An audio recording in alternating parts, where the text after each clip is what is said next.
Барлықтарыңызға сәлем, менің каналыма қош келдіңіздер. Дәл осындай видео жасау үшін видеоны соңына дейін көріңіз және каналыма тіркелуді ұмытпаңыз. Дәл осындай видео жасау үшін әуелі PicsArtқа кіреміз. PicsArtқа кіріп, өзіміздің однотонный фонымызды таңдап аламыз. Мен однотонный фондардың барлығын Pinterest'тен аламын. Мінекей однотонный фонды таңдадым. Төменгі жағында добавить фото дегенге барып, өзіміздің таңдап алған стикерлерімізді қоямын. Мінекей қойылды, енді осыларды орны-орнына реттестіремін. Дәл осылай көлемін стикердің үлкейтіп болмаса кішірейтіп өзгертсеңіз болады. Мына күнге шамалы эффект беру керек. Фокусты таңдаймын және де артына шамалы тем беріп, себебі сары болып көрінбей тұр.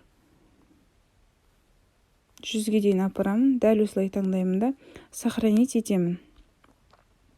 Сохранить етілді. Енді бұдан шығып цветные фон дегендегі прозрачный фонды таңдаймын. Осы жерге жаңағы өзімнің фотомды алып келем жасаған. Мінекей әкелдім. Енді төменгі жағында стикер дегенге барып, телефон в руке деп жазамын.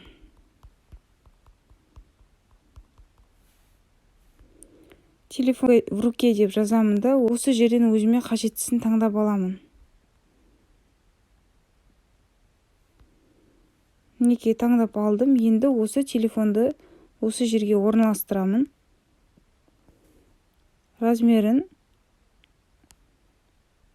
үлкейтіп болмаса кішірейтсеңіз болады.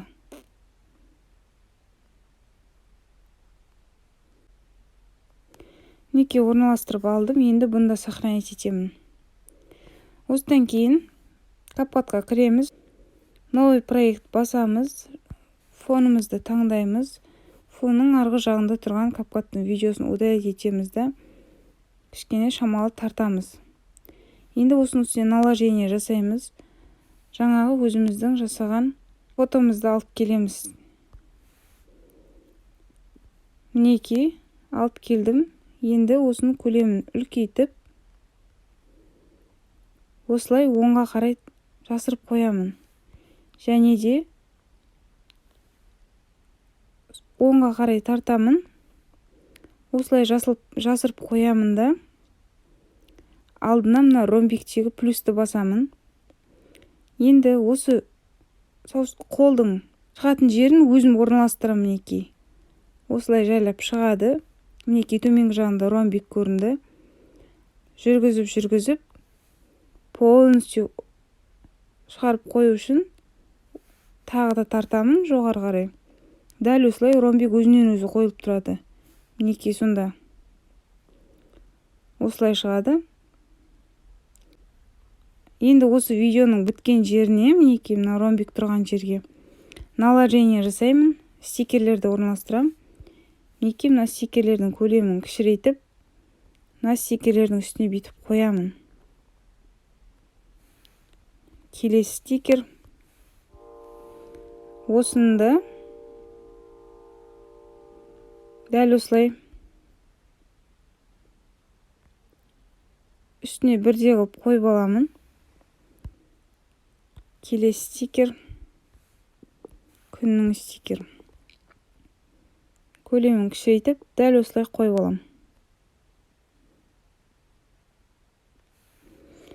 Және жоғарғы стикерді белгілеп алып, тағы да ромбикте плюсикті басам. Төменгі стикерді белгілеп алып, тағы да ромбиктегі плюсикті басам. Және де күнді де белгілеп алып, ромбикте плюсикті басам. Енді осы стикерлердің орналастыру ретін қою үшін шамалы видеоны саусағыммен жүргізіп, мына стикерді бүйтіп төмен қарай тартып, көлемін үлкейтіп осылай қойып аламын да. Мінекей ромбик өзінен өзі қойылды. Енді төменгісін тағы басамын. Мынау стикер шыққаннан кейін good morning деген сөз осының үстіне орналасу үшін good morning деген сөзді жаймен тартып қоямын. Мінекей ромбик қойылды. Енді төменгі жағында күнді орналастыру үшін жүргізіп барып, күнді жоғары қарай тартып, осылай қоямын. Мінекей ромбик қойылды. Сол кезде осындай видео пайда болды. Мінекей дәл осылай 3D анимациямен видео пайда болды. Видеоны қысқартып, фонын осылай қойсаңыз болады. Видеоның артқы жағында видеоны удалить етіп тастаймыз CapCut'ның видеосын. Дәл осылай 3D эффектті видео пайда болды стикерлермен. Кәделеріңізге жарасын.